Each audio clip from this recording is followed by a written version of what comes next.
de 69,7% des dépenses globales maîtrisées, investissement public 1092,2 milliards tirés par les financements extérieurs, déficit budgétaire de 4,88% du PIB produit intérieur brut, en dessous de la cible annuelle. Fonds national de retraite, un excédent de 25,7 milliards de francs CFA, organisme public, un taux d'exécution de 47,7 milliards. Perspective accélération des investissements au 4e trimestre. ba tey rek Marie, comme ni nga xam ne noonu la ko journal bi indee, ñu gis que ne lu tolloog 3254 milliards recouvrés au 3e trimestre ci li nga xam ne moom moo di nguur bi, gannaaw rapport bi nga xam ne ki nga xam ne moom moo di suñu ministre bi nga xam ne moom moo yore suñu finance ak li nga xam ne moo di suñu budget di Cheikh Diba, moom nag moom moo ko fësal démb ci li nga xam ne moom moo di rapport boobu. ba tey rek journal bi dinañu may à ce que ñu defaat beneen transition wax rek ci li nga xam ne moom moo di mbiru Farba Ngom foofu noonu ca pavillon spécial. may umpale woon ki nga xam ne moom moo di Farba Ngom, gisoon nañ ay avocat wam génn doon wax que ne depuis près de 8 voire 9 mois ki nga xam ne moom moo di Farba Ngom kenn dégluwu ko pour xam li nga xam ne moom moo di dossier boobu lan moo nekk li nga xam ne moom moo di lënt yi. gis nañu avocat yi ba tey tamit ñoom ñu ngi dénoncer lan moo tax kii di Farba Ngom ba tey amul li nga xam ne moom moo di liberté provisoire, gannaaw bi nga xam ne defoon nañ li nga xam ne moom moo di rapport d'expertise. ñu gisaat beneen confirmation am ci beneen contre expertise boo xam ne amaloon na, muy wane que ne li nga xam ne moom moo di wér-gu-yaramam àndut ak li nga xam ne moom moo di milieu carcéral. ba tey rek ki nga xam ne moom moo di Farba Ngom mënut a am li nga xam ne moom moo di liberté provisoire. mais aussi Marie, dañuy tëjee suñu ay xibaar ñu ànd si ak li nga xam ne moom moo di l'observateur. ba tey rek ñëw na ci wàllum li nga xam ne moom moo di enquête. boo xoolee li nga xam ne moom la titre ay information affaire 125 milliards, le pôle judiciaire financier déclenche une série d'auditions explosives. Hommes d'affaires ou hommes de paille, chanteur ex-DG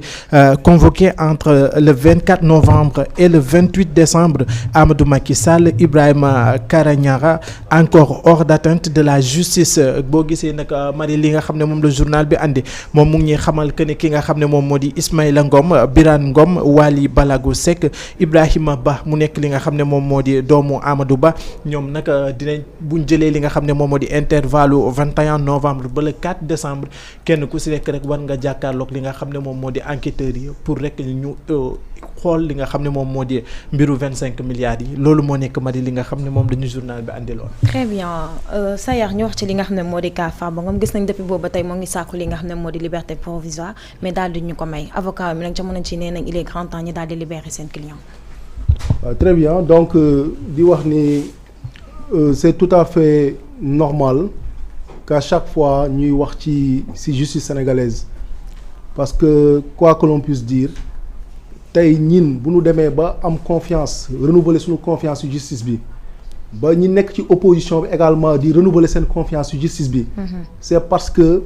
depuis l'avènement de Pastef au pouvoir il y a une restauration de l'état de droit te loolu mooy dëgg. ñëpp xam na ni il y avait, disons, des mandats de dépôt systématiques d'une certaine manière sous le règne de Macky Sall, mais depuis bi ñuy toogee loolu ça commence à changer. moo taxoon nag jamono jooju noonu nga xam ne dañuy jël ndaw ñi di tëj, ku def tëj ku deful ñu tëj,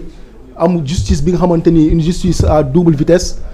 kumba am ndey kumba amul ndey. moo taxoon Ousmane Sonko en tant que leader politique qui porte la voix de son peuple effectivement taxawoon di wax te à chaque fois buy wax da doon indi ce qu'on appelle une nuance, da doon contraster. moom li muy wax mooy su may wax ci magistrature bi ñëpp yamuñu, am na des gens qui exercent dignement et normalement leur travail. tey ñëpp gis nañu Sabassi Faye ku ñu war a décorer la, ku ñu war a rendre hommage la, il est dans la justice. bi affaire yi demee ba compliqué moom moo décanté la situation. kon tey Ousmane Sonko moom buy wax jëlul ñëpp mu dugal leen ci benn sac, mais gis nañu un magistrat muy le juge Dème, un juge bi nga xamante ni il avait démissionné, bi mu démissionné texte bi mu bind lan la ko tuddee, un magistrat qui démissionne d'une magistrature qui a démissionné, qui démissionne d'une magistrature qui a démissionné. Il n'est pas un acteur politique, tout au moins il est devenu maintenant. Mais pendant ce temps-là c'était quelqu'un qui officiait au sein de la justice. mu wax loolu. kon nag li ñuy wax nekkul ay invention, nekkul dara, c'est des choses réelles qui se sont passées. mais heureusement li taxoon Sénégalais yi def leur choix au soir du 24 mars 2024 gis nañu mi ngi commencé dox donte am na lu ñu war a jooyanti nit nag mënoo taxaw ni que ça soit yow enseignant nga que ça soit yow journaliste nga que ça soit yow juge nga magistrat nga ni man je demeure intouchable je demeure parfait la perfection n'est pas de ce monde. lépp loo gis dañ koy perfectionner moo tax tout récemment gis nga dans la justice quasiment tous les secteurs tout récemment le président de la République mi ngi leen di recevoir nank-nank donc ça part du postulat selon lequel le président de la République tient à ce que véritablement la justice se fasse normalement que les Sénégalais se sentent parce que la justice est rendue au nom du peuple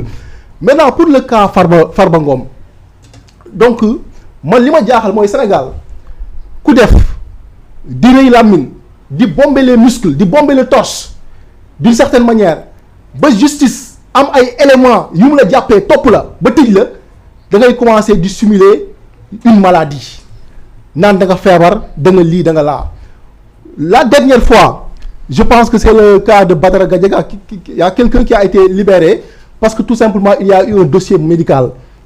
voilà donc tey Farba Ngom bu dee gars yi dem nañu ba mu am une expertise médicale ba ñu leer ni kii dafa war a génn dina génn mais waruñu donner l'impression que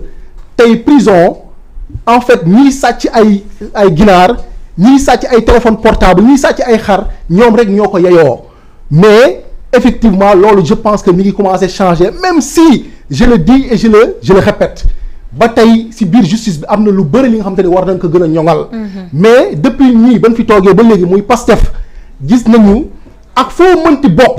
ak rang social boo mënti am gars yi ñu ngi lay woo tey bu ñu demee bay woo ay doomu président de la République je pense que c'est une première parce que et que lii nii ce n'est pas une question politique kin fi gisoon mooy Karim Wade et que ce dossier là était politique ñëpp xam nañ ko mais pour le cas du fils de Macky Sall ñëpp xam na ni am na ay problèmes yu xew donc les dossiers sont là les rapports sont là justice woo naka gis nañu le chanteur du peuple entre guillemets ni ko ndaw ñi di woowee xale yi bëgg ko mag ñi bëgg ko muy Wally Seck woo nañ ko kon nag ça montre que ni il y a une restauration de l'état de droit Farba Ngom moo deful mi ngi ci loxo yoon et que taxaw na devant Dieu et devant les hommes nii jël naa la jël te boobu kan la doon waxanteel mi ngi doon waxanteel Thierno Alassane Sall ak Mimi Touré pour en revenir au cas Mimi Touré donc Farba Ngom moo taxaw devant l'hémicycle accusé et Thierno Alassane Sall et Mimi Touré donc à partir de ce moment là pour man Farba Ngom yoon na def li mu war a def pour que nit ñi mën a doyloo suñu justice Mimi Touré également naka Bassirou Diomaye Diakhar Faye le président de la République génnee ci gouvernement bi lépp li nga xamante ni mooy les arcanes du pouvoir pour que mu mën a leeral mën a setal boppam bu setee nag bu dee loxoom set na si elle est blanche comme neige elle n'a qu'à revenir et travailler parce que ñun waa Pastef ñun loolu rek nañu bëgg mooy li Ousmane Sonko wax nee na leen ñun bañuñu ay alliés mais ñun alliés yi ñu soxla mooy alliés yu sincères alliés yu loyaux d'une certaine manière mais un allié bi nga xamante ni yaa ngi taxaw di roof di rocci di xool noo galgalee ki nga xamante ni moo sauvé ce pays là kooku yow mérité woo ànd ak ñun di liggéey am na solo ma jaaraale fa nuyu ki nga xam ne moo di Gomes Daniel ñu ngi koy remercier bu baax a baax ginnaaw bu mu rejoindre li nga xam ne moo di Fans Club Kewoulo yéen tamit yi ñu seetaan jamono ji mën ngeen def comme ki nga xam ne moo di Daniel Gomes daal di rejoindre Fans Club Kewoulo naka noonu Abou Sy ma bàyyi la nga wax ci li nga xam ne moo di cas Farba Ngom gis nañ depuis boobu ba tey moo ngi sàkku pour am lii bi nga xam ne moo di liberté provisoire